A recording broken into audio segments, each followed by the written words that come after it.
Hello students, मैं हूं DR. Chauhan और मेरे YouTube channel science star classes पर आप सभी का हार्दिक स्वागत अभिनंदन करता हूं।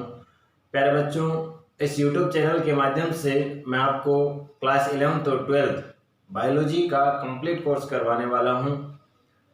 आज हम टॉपिक ले रहे हैं क्लास 12th बायोलॉजी से यूनिट नंबर 1 जो है अपने पास आवर्तबीजी पादपों में जनन एवं विकास। इस यूनिट का लेसन नंबर 1 है आवर्तबीजी पादपों में जनन। आवर्तबीजी पादपों में जनन, इस लेसन के बारे में हम आज बात करने वाले हैं। बच्चों, आपने 11th क्लास में आवर्तबीजी पादपों के बारे में पढ़ा होगा। आवर्तबीजी पादप जो है ऐसे पादप होते हैं जिनके बीज के चारों ओर आवरण पाया जाता है। आवरण किसका होता है? फलभित्ति का होता है, यानी कि हम कह सकते हैं ऐसे पादप जिनके बीज के चारों ओर फलभित्ति का आवरण पाया जाता है, इन पादपों को हम आवर्तबीजी पादप कहते हैं। आज हम टॉपिक लेंगे आवर्तबीजी पादपों में जनन। इस लेसन का पहला टॉपिक है पीढ़ी एकांतरण, अल्टरनेशन ऑफ जनरेशन। ये जो पीढ़ी एकांतरण पाया जाता है आवर्तबीजी पादपों में अस्पष्ट होता है। हमें ध्यान रखना है, पीढ़ी एकांतरण अस्पष्ट होता है। अस्पष्ट यानी कि ये जो आवर्तबीजी पादप हैं इनमें दो प्रकार की पीढ़ियां पाई जाती है। नंबर 1 पीढ़ी है अपने पास बीजाणुद्भिद पीढ़ी या स्पोरोफाइट, और नंबर 2 है अपने पास युग्मकोद्भिद या गैमेटोफाइट, यानी कि दो प्रकार की इसमें पीढ़ियां पाई जाती है। सबसे पहले अपन बात करते हैं बीजाणुद्भिद पीढ़ी की। बीजाणुद्भिद पीढ़ी जो होती है यहाँ पर द्विगुणित होती है, अर्थात डिप्लॉइड, यानी कि इसको 2n के द्वारा लिखा जाता है। जबकि युग्मकोद्भिद पीढ़ी यानी कि गैमेटोफाइट जो है अगुणित होती है और इसको n के द्वारा लिखा जाता है। अब हम बात करते हैं बीजाणुद्भिद पीढ़ी जो है प्रमुख पीढ़ी है। इन दोनों पीढ़ियों में से प्रमुख पीढ़ी जो है वो बीजाणुद्भिद पीढ़ी है। इसमें मूल, स्तंभ एवं पर्ण तीनों भाग पाए जाते हैं, यानी कि ये जड़, तना और पत्तियों तीनों में विभेदित होती है, इसीलिए इसको हम कहेंगे कि ये प्रमुख पीढ़ी है। जबकि युग्मकोद्भिद पीढ़ी जो होती है ये दूसरी पीढ़ी होती है। नेक्स्ट है अपने पास बीजाणुद्भिद पीढ़ी जो है दीर्घजीवी होती है, यानी कि लंबे समय तक जीवित रहने वाली पीढ़ी है, इसलिए इस पीढ़ी को हम कहेंगे दीर्घजीवी पीढ़ी। जबकि युग्मकोद्भिद पीढ़ी जो है अल्पजीवी होती है, यानी कि कम समय के लिए जीवित रहने वाली पीढ़ी है। नेक्स्ट है अपने पास बीजाणुद्भिद पीढ़ी स्वतंत्र अस्तित्व होता है। जो बीजाणुद्भिद पीढ़ी होती है इसका स्वतंत्र अस्तित्व होता है, ये अकेली स्वयं जीवित रह सकती है। जबकि युग्मकोद्भिद पीढ़ी जो है इसका स्वतंत्र अस्तित्व नहीं होता है। ध्यान रखना है, इसका तो स्वतंत्र अस्तित्व होता है, जबकि युग्मकोद्भिद पीढ़ी का स्वतंत्र अस्तित्व नहीं होता है। जबकि युग्मकोद्भिद पीढ़ी जो है द्विगुणित पीढ़ी पर विकसित होने वाली पीढ़ी है या फिर द्विगुणित पीढ़ी पर आश्रित होने वाली पीढ़ी है। द्विगुणित पीढ़ी अपने पास कौन सी है? बीजाणुद्भिद पीढ़ी, यानी कि जो युग्मकोद्भिद पीढ़ी है वो बीजाणुद्भिद पीढ़ी पर निर्भर होती है, आश्रित होती है।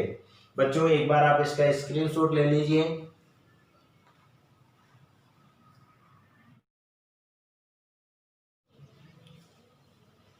नेक्स्ट हम बात करते हैं आवर्तबीजी पादपों में जनन। आवर्तबीजी पादपों में जनन जो है दो प्रकार का होता है। प्यारे बच्चों, मैंने इस पूरे लेसन की एक रूपरेखा तैयार की है इस टेबल के माध्यम से। यदि आप ये टेबल याद कर लेते हैं तो मान के चलिए आपको ये लेसन 40% याद हो जाएगा। क्यों याद हो जाएगा? क्योंकि तुम्हारे दिमाग में इस पूरे लेसन की, इस टेबल के माध्यम से एक इमेज बनेगी कि हमें इस लेसन में क्या पढ़ना है और कैसे पढ़ना है। हमें ये पता रहेगा तो हम इस लेसन को आसानी से पढ़ सकते हैं। ये टेबल जरूर याद करना आप। आवर्तबीजी पादपों में जो जनन है दो प्रकार का होता है। कौन सा? नंबर 1 है अपने पास अलैंगिक जनन और नंबर 2 है लैंगिक जनन। अब हम बात करते हैं आवर्तबीजी पादपों में जो अलैंगिक जनन होता है, इसमें क्या होता है प्यारे बच्चों, ना तो युग्मक संलयन होता है और ना ही अर्धसूत्री विभाजन होता है। इस प्रकार के जनन को हम कहेंगे अलैंगिक जनन, जबकि लैंगिक जनन के अंदर होता है युग्मकों का संलयन होता है और अर्धसूत्री विभाजन भी होता है और आगे चल करके निषेचन जो है संपन्न होता है। इस प्रकार के जनन को हम कहेंगे लैंगिक जनन। आवर्तबीजी पादपों में लैंगिक जनन जो है पुष्पों द्वारा होता है। हमें ध्यान रखना है, आवर्तबीजी पादपों में लैंगिक जनन पादप के किस भाग द्वारा होता है? पुष्प के द्वारा होता है। नेक्स्ट अपन बात करते हैं अलैंगिक जो जनन है पुनः दो प्रकार का होता है। एक तो है अपने पास अनिषेक बीजता या अगैमोस्पर्मी कह सकते हैं, और दूसरा है अपने पास कायिक जनन या कायिक प्रवर्धन। अब हम बात करते हैं अनिषेक बीजता की। ये इंपॉर्टेंट है, 1 नंबर का क्वेश्चन कई बार पूछा गया है बोर्ड एग्जाम में और इस बार भी पूछा जा सकता है, हमें ध्यान रखना है। अनिषेक बीजता क्या है मैं थोड़ा सा बता देता हूँ आपको, वैसे नाम से मालूम पड़ रहा है। अनिषेक बीजता यानी कि बिना निषेचन बीज का निर्माण होना, ये इसका शाब्दिक अर्थ है। बिना निषेचन के बीज का निर्माण होता है तो इसको हम क्या कहेंगे? अनिषेक बीजता कहते हैं। विस्तार से इसको बाद में पढ़ेंगे। इसमें बीज का निर्माण तो होगा लेकिन युग्मक जो है उनका संलयन नहीं होगा और अर्धसूत्री विभाजन नहीं होता है। इस प्रकार के जनन को हम कहते हैं अनिषेक बीजता, और शाब्दिक अर्थ हो जाएगा बिना निषेचन बीज का निर्माण होना। नेक्स्ट अपन बात करते हैं कायिक जनन या कायिक प्रवर्धन भी कह सकते हैं इसको। नाम से मालूम पड़ता है कायिक जनन, यानी कि देखो बायोलॉजी में तुम्हें एक ये वर्ड बार बार मिलेगा, काय। काय का अर्थ होता है बॉडी यानी कि शरीर।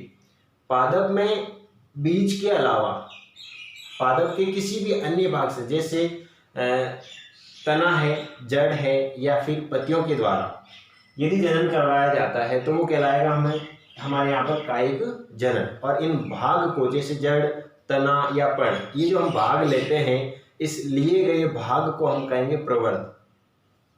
नेक्स्ट अपन बात करते हैं कायिक प्रवर्धन जो है पुनः 2 प्रकार का होता है। नंबर 1 है प्राकृतिक कायिक प्रवर्धन और नंबर 2 है कृत्रिम कायिक प्रवर्धन। प्राकृतिक कायिक प्रवर्धन यानी कि जिसमें मानव ने कुछ नहीं किया, वो सदियों से चले आ रहा है और पादप के किसी भागों के द्वारा, जैसे ये वापस 4 भागों के द्वारा हो सकता है या 4 प्रवर्ध बोल सकते हैं हम इनको। नंबर 1 तने के द्वारा कायिक प्रवर्धन हो सकता है। दूसरा है जड़ के द्वारा कायिक प्रवर्धन हो सकता है। नंबर 3 है पत्तियों के द्वारा भी कायिक प्रवर्धन होता है। नंबर 4 पे है जननांगों के द्वारा कायिक प्रवर्धन, यानी कि इन चारों भागों के द्वारा कायिक प्रवर्धन हो सकता है। इसको विस्तार से हम बाद में पढ़ेंगे।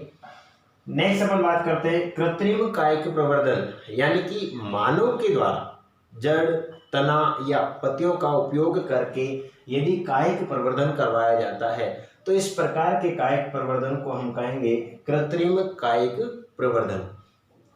ये जो मानव के द्वारा करवाया जाता है, विभिन्न विधियों के द्वारा करवाया जाता है, अलग अलग विधियों के द्वारा करवाया जाता है।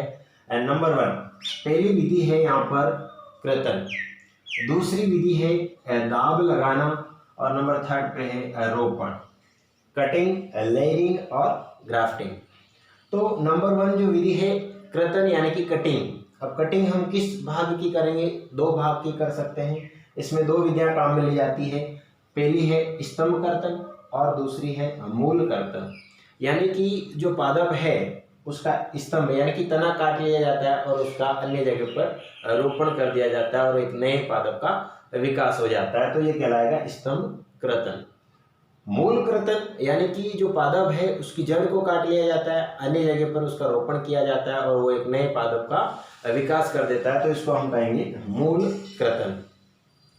नेक्स्ट है अपने यहाँ दाब लगाना। दाब 2 प्रकार से लगाया जा सकता है। एक है अपने पास टिल्ला दाब और दूसरा है वायु दाब या इसी का नाम है गुट्टी लगाना। टिल्ला दाब में क्या होता है बच्चों? ऐसे पादप जो लचीले होते हैं, जिनको मोड़ दिया जाता है, मोड़ने पर नहीं टूटते हैं, तो ऐसे पादपों को जो रेत के टिल्ले होते हैं या भूमि में दबा दिया जाता है और वहाँ से जो उसमें पर्व संधियां होती है, उन पर्व संधियों से जड़ें निकल जाती है और एक नए पादप का विकास होता है, तो इसको हम कहेंगे टीला दाब। वायुदाब या गुटी लगाना, इनको विस्तार से हम बाद में पढ़ेंगे, थोड़ा थोड़ा मैं बता देता हूँ आपको इस समय। वायुदाब या गुटी लगाना ये बड़े पादपों में होता है, जैसे बड़े वृक्ष हैं उनमें इनकी टहनियों को हम मोड़ नहीं सकते, झुका नहीं सकते, तो उनमें वायुदाब या गुटी के माध्यम से कायिक प्रवर्धन करवाया जाता है। नेक्स्ट है रोपण।